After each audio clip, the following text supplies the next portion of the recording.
Salut à tous et bienvenue sur Johnny Catch. L'Ultimate Warrior est peut-être le prototype du catcheur larger than life par excellence. Entre son physique de bodybuilder, son énergie débordante et ses promos qui sortaient tout droit d'un cartoon.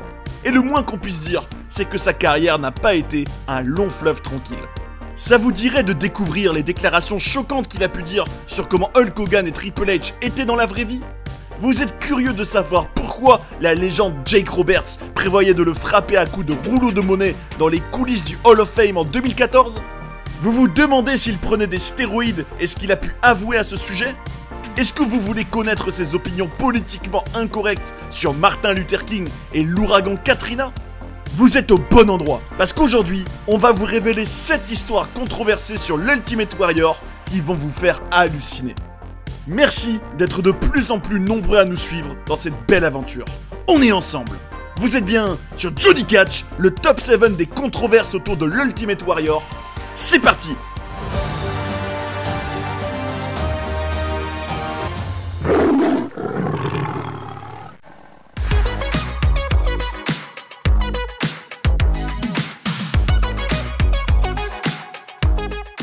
Pendant sa carrière de catcheur, l'Ultimate Warrior ne s'est pas fait beaucoup d'amis dans le business. Mais il y a un homme en particulier qu'il a plus haï que tous les autres durant de longues années. La légende Jake the Snake Roberts. Il avait une telle colère contre lui qu'il voulait vraiment le tuer. Alors on pourrait se demander, mais d'où lui venait cette haine ?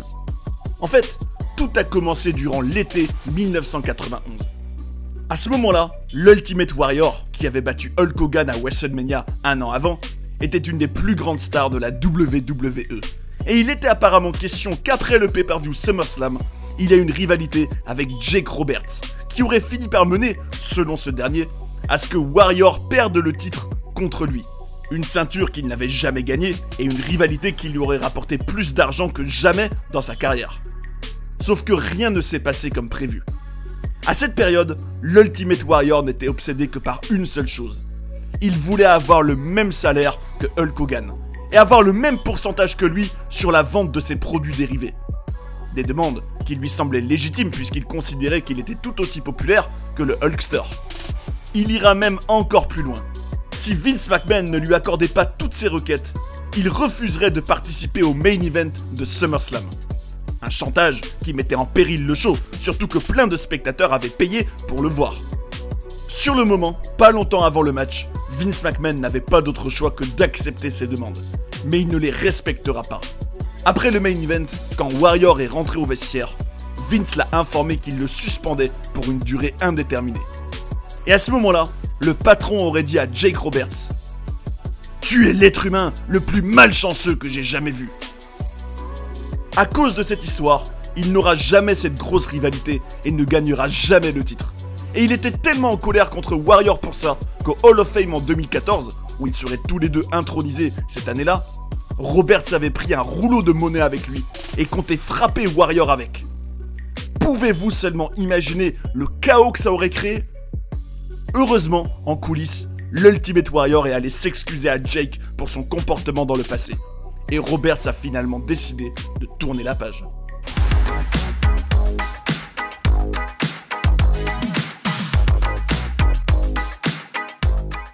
À WrestleMania 6, l'Ultimate Warrior a été un des rares hommes à battre Hulk Hogan de manière clean.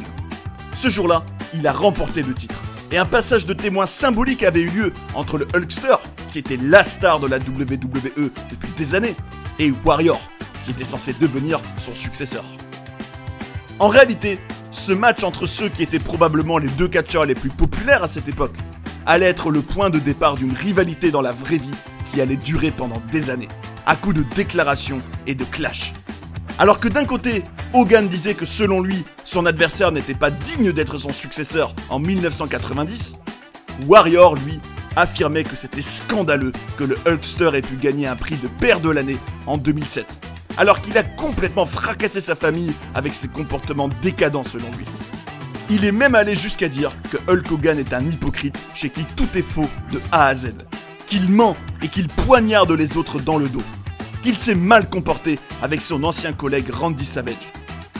Warrior disait que Hogan est un junkie qui incitait tous les autres catcheurs à se droguer aussi pour ensuite avoir le contrôle sur eux, et qui avait même l'habitude de proposer à ses camarades de coucher avec sa propre femme, ce que l'Ultimate Warrior avait a priori refusé. À ses yeux, c'est un mauvais père, un égomaniaque qui n'accepte pas que les autres puissent aussi briller.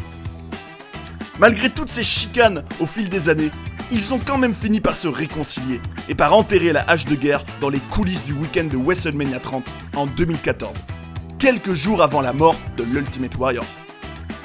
Mais c'est pas la seule fois où ce dernier a pris à partie d'anciens collègues et fait des vagues autour de lui. Restez bien jusqu'au bout de la vidéo les amis, parce qu'il y a encore d'autres controverses de dingue qui arrivent.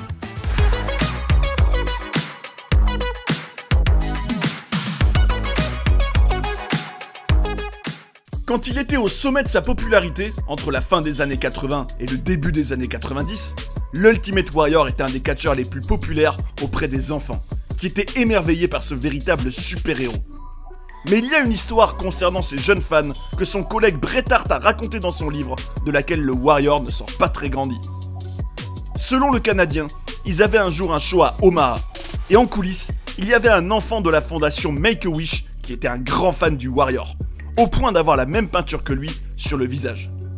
Il était gravement malade, et son dernier souhait, qui était donc censé être exaucé par la fondation, était de rencontrer son héros. Avec sa famille, ils attendaient ce moment avec impatience, et une des personnes qui s'occupait des relations publiques de la WWE était allée voir la superstar en lui demandant s'il était prêt à aller voir le gamin. Mais à ce moment-là, il aurait répondu « 2 minutes, bon sang! Je suis occupé !» En fin de compte, et ça brise vraiment le cœur pour l'enfant, Warrior n'est jamais allé le voir de toute la soirée, et son souhait n'a donc pas été réalisé. Plus tard, en réaction à cette histoire, Vince McMahon fera finalement tourner une vidéo d'excuses à l'Ultimate Warrior pour se faire pardonner.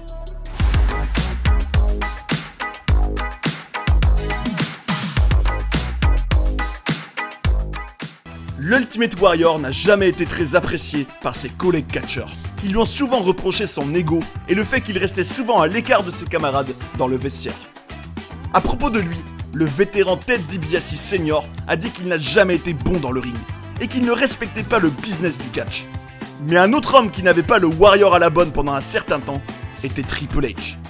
Déjà, il faut savoir que le ce Weeble Assassin a eu le premier match à WrestleMania de sa carrière contre le Warrior en 1996. Et ce jour-là, alors qu'ils étaient censés avoir un match normal, l'Ultimate Warrior a demandé à Vince McMahon qu'il le gagne de manière expéditive. Et en fin de compte, il ne durera même pas 2 minutes. Une attitude qui n'avait pas plu à Vince, qui a tout de suite su qu'après plusieurs années d'absence de la WWE, le Warrior avait toujours les mêmes soucis. Et Triple H déclarera à propos de lui qu'il est le catcheur le moins professionnel avec lequel il a travaillé. Mais à ça, Warrior a eu une réponse radicale où il n'y est pas allé de main morte. Voici quelques extraits, accrochez-vous. Alors, monsieur Stephanie McMahon, tu devrais pas oublier qu'en 1996, tu as essayé de me la faire à l'envers en m'envoyant ce loser de Gerald Briscoe pour parler avec moi. Mais quand je suis venu te confronter entre hommes, en te demandant si tu avais quelque chose à me dire, ton bec était cloué. Quand j'ai demandé à te battre rapidement, c'était rien de personnel, mais purement professionnel. L'Ultimate Warrior était dans une autre ligue que toi et tes tocards de l'époque, Bret Hart et Shawn Michaels. Et c'était mon devoir de protéger la valeur de mon personnage. Ton corps nous montre que tu t'entraînes comme une mauviette et que tu te reposes sur tes produits dopants. En tout cas, on peut dire que quand le Warrior avait quelque chose à dire, ça tatanait.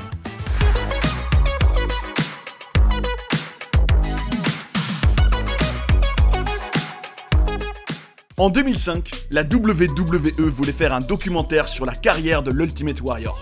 Mais lorsque ce dernier a refusé d'y participer, la compagnie a décidé de produire un DVD qui serait une grande attaque contre lui. The Self-Destruction of the Ultimate Warrior.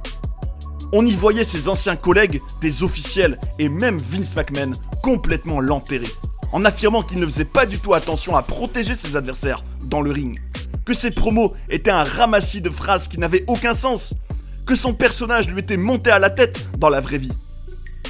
Pouvez-vous seulement imaginer la WWE prendre le soin de produire tout un DVD pour y descendre de A à Z une de ses anciennes superstars ? C'est un documentaire qui le présente comme quelqu'un qui a craqué sous la pression d'être une star et qui est tombé dans l'anonymat. Est-ce que c'était simplement une manière de le punir pour avoir refusé de faire un DVD traditionnel sur sa carrière? Est-ce que c'était une vengeance pour les fois où Warrior a poursuivi la fédération en justice pour des histoires de copyright sur son personnage?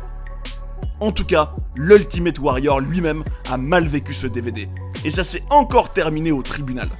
Et heureusement que la WWE a fini par produire des contenus plus valorisants sur lui, et par raconter son histoire d'une façon plus fidèle aux yeux du Warrior, ce qui était essentiel pour qu'il accepte de rentrer dans le Hall of Fame de la compagnie, quelque chose qu'il avait dans un premier temps refusé en 2010.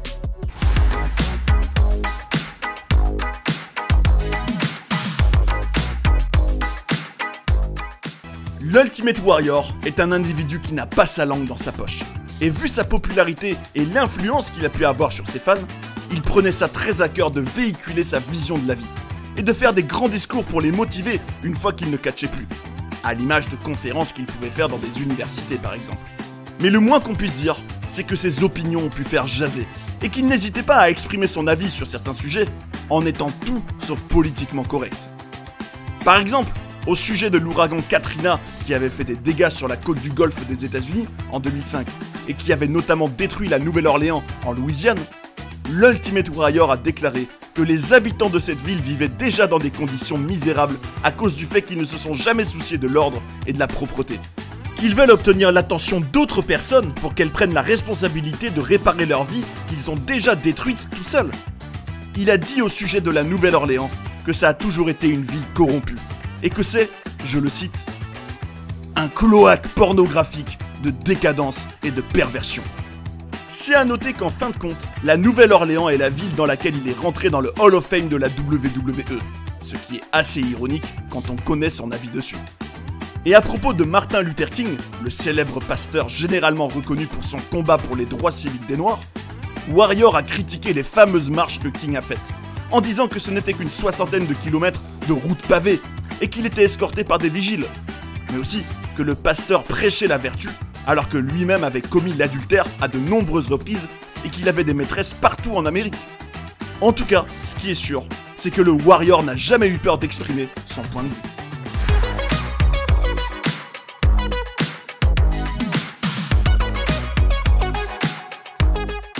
Une controverse majeure qui entoure le personnage de l'Ultimate Warrior est la question des stéroïdes. Avec ce physique de bodybuilder aux muscles saillants, on peut logiquement se demander s'il l'a obtenu de manière 100% naturelle. Et lui-même a avoué qu'il prenait des stéroïdes pendant sa carrière. Et c'est ce qui a d'ailleurs mené à son licenciement de la WWE en 1992, quand la compagnie était en plein scandale des stéroïdes justement. Selon le média du Wrestling Observer, la génération de catcheurs dont il faisait partie n'a jamais pris au sérieux le danger que ces produits pouvaient représenter pour la santé. Et après la mort de Chris Benoit en 2007, Warrior disait même en interview pour la chaîne Fox News que les stéroïdes étaient une bonne chose, que les docteurs ne sont pas bien renseignés dessus. Il a aussi avoué que ça lui avait bel et bien enlevé des années de sa vie, mais qu'il ne regrettait pas d'en avoir pris, parce que sans ça, le personnage de l'Ultimate Warrior n'aurait jamais existé. C'est une opinion qui peut faire débat, quand on sait qu'il est décédé à l'âge de 54 ans en laissant derrière lui sa femme et ses 2 filles.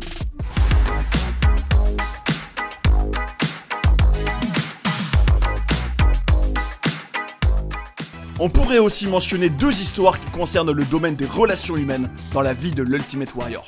La première s'est passée à l'époque du premier mariage du Warrior avec la strippeuse Shari Tairi.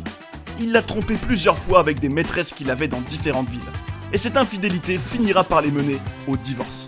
Une des relations extra-conjugales qu'il a eues à cette période était celle avec une autre strippeuse du nom de Mélanie, qui deviendra par la suite la femme de Brian Pillman, un autre catcheur qui est mort tragiquement en 1997.